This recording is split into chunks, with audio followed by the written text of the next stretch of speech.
Pero alam nung staff nila ng Blue Ribbon Committee at ni Senator Erwin Tulfo na nandun sila. Bigla po nung bababa na sila, sinuspend ang hearing. So, Kong Mike, sa madaling salita, nag-imbita sila pero ayaw talaga nilang pumunta itong 18 Marines. Ayaw Wala nilang sa punta loob. 18 Marines. Oho. Ngayon, nung nandun ako sa labas, ang sabi ko, ba't ang tagal nito mga to? Tapos na yung hearing. Pumasok na po ako sa loob. Ayun, kailangan ko talaga mag-register sa website nila.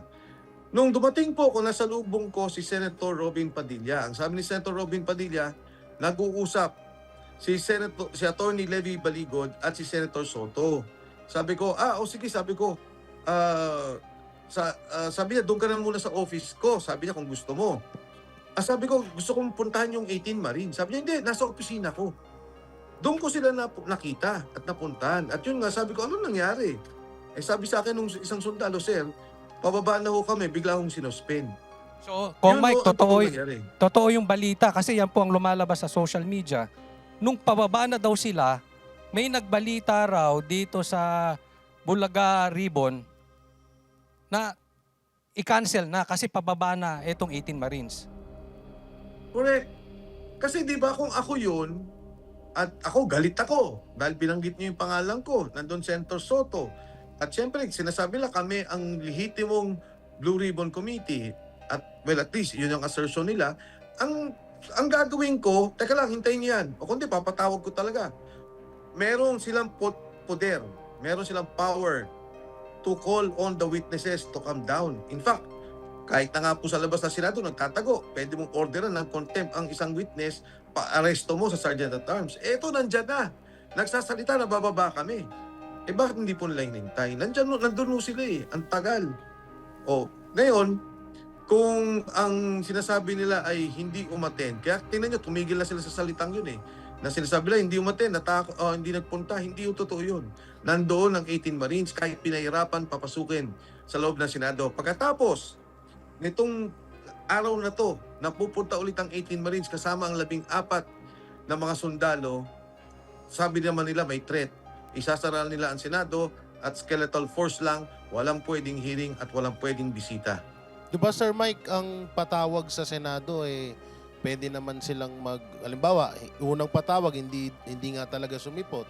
Sa pangalawa, pwedeng mag-warning. Sa pangatlo, contempt na yun, di ba? Ganun ang rules ng Blue Ribbon hearing na yan ng Senado, di ba? Actually, panakot ni Jay. Panakot ni Risa Ontiveros. Yun yung sinabi niya sa isang interview niya na sa susunod, pwede na silang ipa-aresto pag hindi sila nagpunta. Di kasi ang pangit kasi sa nangyaring to, kung ano-ano na agad pinagsasabi ng mga senator about sa 18 Marines. Kesyo wala daw ebidensya, wala daw ganito. Hindi pa nga nila nakakaharap Hindi pa nagsimula yung investigasyon kung ano-ano na yung pinagsasabi nila sa 18 Marines. So, kaya ko tinatanong kay Sir Mike kung sa susunod na hearing, kung pwede pa ba ulit ipatawag. Actually, paring Jay, talagang nandun sila. Yung sinasabing hindi attend, palagay ko, tingnan nila yung timeline. Alam naman ng mga senador yun na nandun sila. Nag-register sila. Kung nakita niyo yung video, kailangan pa bumaba ni Robin Padilla para sunduin sila dahil ayaw silang papasukin. Di ba malinaw yun, yung bumaba? Sabi ni Robin, anong problema? Ba't di niyo sila pinapapasok? Ang tagal pa nun. 1 hour, 30 minutes po silang nasa labas para sa isang imbitado at witness ng Senado. Ang tagal nila naghintay. Kaya yung sinasabi ni Senator Risa Ontiveros, kasi sinungalingan po yun. Nandoon ang 18 Marines, handa silang humarap. Kaya po yung sinasabing ipapakontempt sila, nako, hindi nyo kailangan ipakontempt. Talagang pupunta sila. Okay, number 1, invitation. Umattend na kagad ng 18 Marines. Pero usually, invitation, warning, at pwede na lang i-contempt. Pero kung gusto po nila, pwede naman lang i-shortcut kagad yun. Magkaroon kagad sila ng contempt at ipa-aresto. Pero hindi maganda. Kasi ang katotohanan, nandun ang mga sundalo at hindi po sila natatakot. Gusto nila bukas magpatawag sila kahit Zoom Haharapin sila ng 18 Marines walang problema.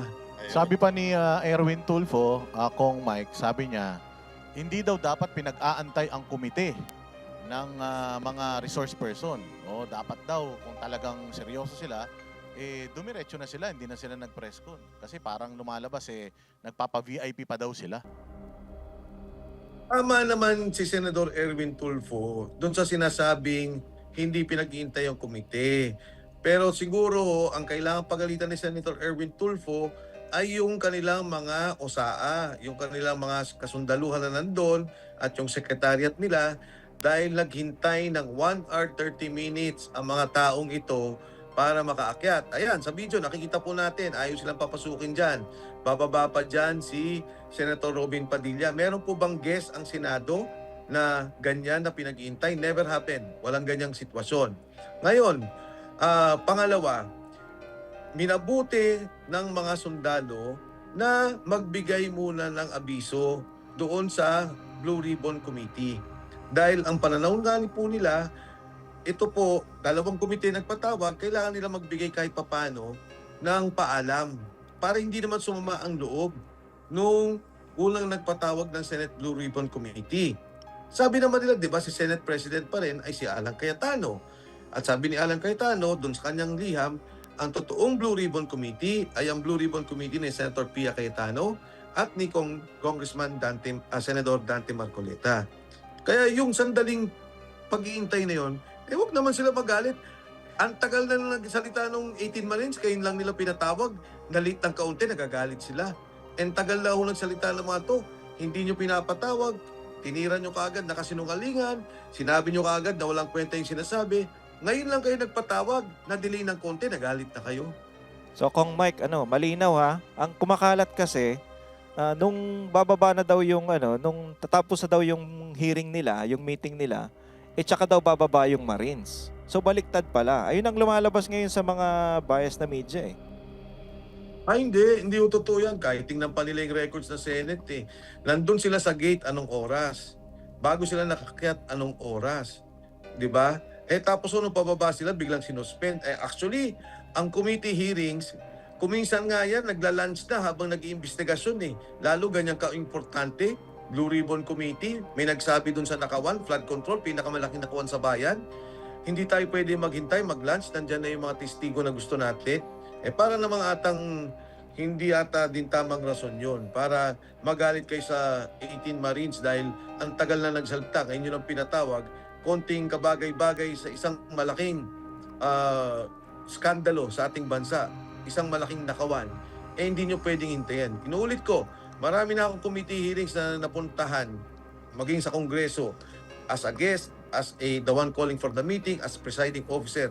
Kumakain kami habang nag-i-hearing, lalo tigit sa mga importanteng batas, importanteng issue na dapat naming pag-usapan. So parang Kong, hugas kamay yung ginawa nila dito eh. Yung meeting nila, no? Kasi pang-aasar lang, pang-aasar, tinawag na kargador, parang ganun lang eh.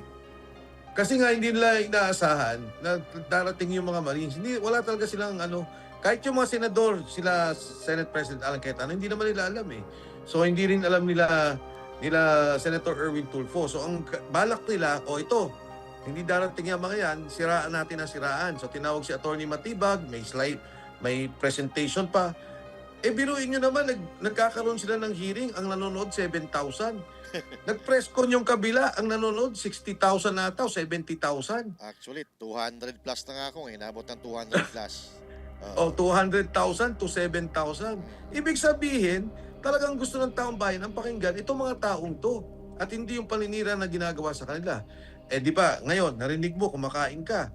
Ikaw ang senador ng isang napaka-importanting komite na tinatalakay ang isang napaka-importanting issue.